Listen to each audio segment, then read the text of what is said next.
गे दारू पी के अइबो गए मुंड बनइबो गए तबे करबो लभ वाला खेल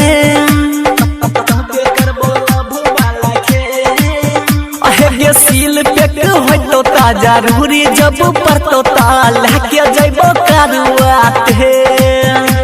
गे दारू पी के अइबो गए मुंड बनइबो गए तबे करबो लभ वाला खेल सील पेक होतो ता जरूरी जब परतो ता लेके जइबो करुआते गे तबे करबो वह वाला खेल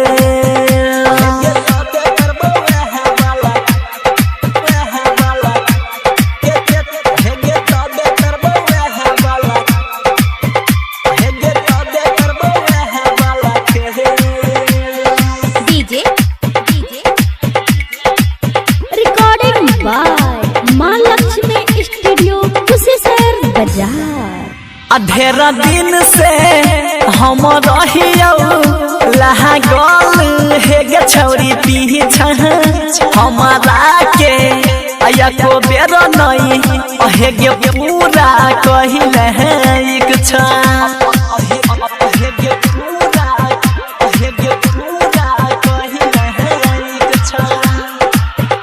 ढेर दिन से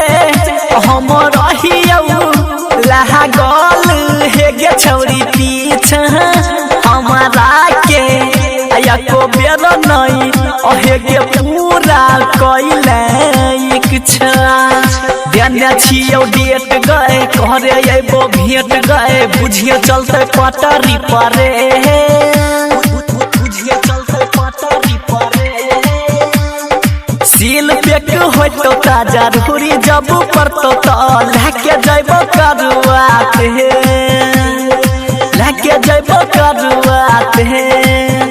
हे गे तबे करबो वह वाला खेल हे गे तबे करबो वह वाला खेल हे गे तबे करबो वह वाला खेल हे गे तबे करबो मिक्स बाय वह वाला खेल राहुल बाबू माँ लक्ष्मी स्टूडियो कुशेश्वर बाजार है आजकल के छौरी सब होई छई हे गे गजदारी छौरा से दिल लगाई के चलबै छई दिल पकवादारी